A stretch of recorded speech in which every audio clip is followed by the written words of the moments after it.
উত্তরবঙ্গ বিশ্ববিদ্যালয় প্রাক্তনী সমিতির রজত জয়ন্তী বর্ষ উদযাপন হবে আগামীকাল 11ই অক্টোবর।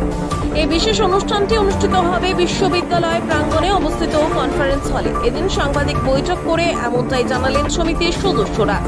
প্রাক্তনী সমিতির তরফে জানানো হয়েছে দিনটিতে প্রাক্তন ও বর্তমান শিক্ষকদের পাশাপাশি বিশিষ্ট অতিথিদের উপস্থিতি হবে আলোচনা সভা, সাংস্কৃতিক অনুষ্ঠান এবং ভবিষ্যৎ পরিকল্পনা নিয়ে বিশেষ অধিবেশন। উত্তরবঙ্গ বিশ্ববিদ্যালয়ের প্রাক্তনী সমিতি NBUAA গত 25 বছর ধরে বিশ্ববিদ্যালয় ও সমাজের মধ্যে এক সেতু বন্ধনের ভূমিকা পালন করে চলেছে। উত্তরবঙ্গ বিশ্ববিদ্যালয়ের প্রাক্তনী সমিতি একটি রেজিস্টার্ড সংগঠন, যেটা আইন মতো যে রেজিস্ট্রেশন অফ সোসাইটি অ্যাক্টে আমরা রেজিস্টার্ড।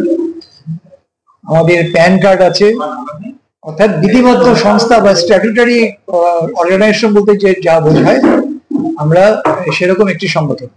আমাদের এই সংগঠনের বয়স 25 বছরের কিছু বেশি।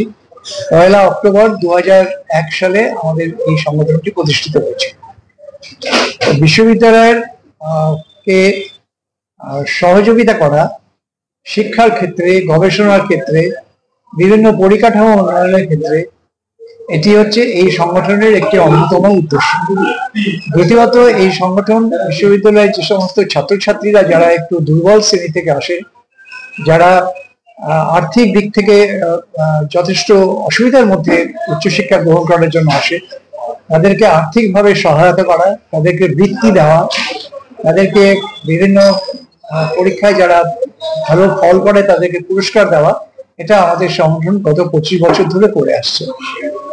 3 নম্বর, আমরা সামাজিক ক্ষেত্রে যখনই কোনো দুর্যোগ হয়, যখনই কোনো বিপর্যয় হয়, সেটা কোভিড হোক, ফ্লাড হোক, আমফান হোক বা সাইক্লোন হোক, যাই হোক না কেন, তখন আর্ত মানুষের পাশে দাঁড়িয়ে আমরা ত্রাণমূলক কিছু কাজ আমরা করি। আমাদের সামান্য ক্ষমতার মধ্যে দাঁড়িয়ে আমরা করি। আমাদের যারা সদস্য আছেন, কয়েক হাজার সংখ্যায় আমাদের মেম্বাররা আছেন। বিভিন্ন জেলায় এবং রাজ্যের অন্যত্র তারা ছড়িয়ে আছেন। উত্তরবঙ্গের প্রত্যেকটি জেলাতে আমাদের একটি করে চ্যাপ্টার আছে, যে চ্যাপ্টারের মধ্যে সেই জেলার যারা প্রাক্তন ছাত্রছাত্রী তারা সদস্য।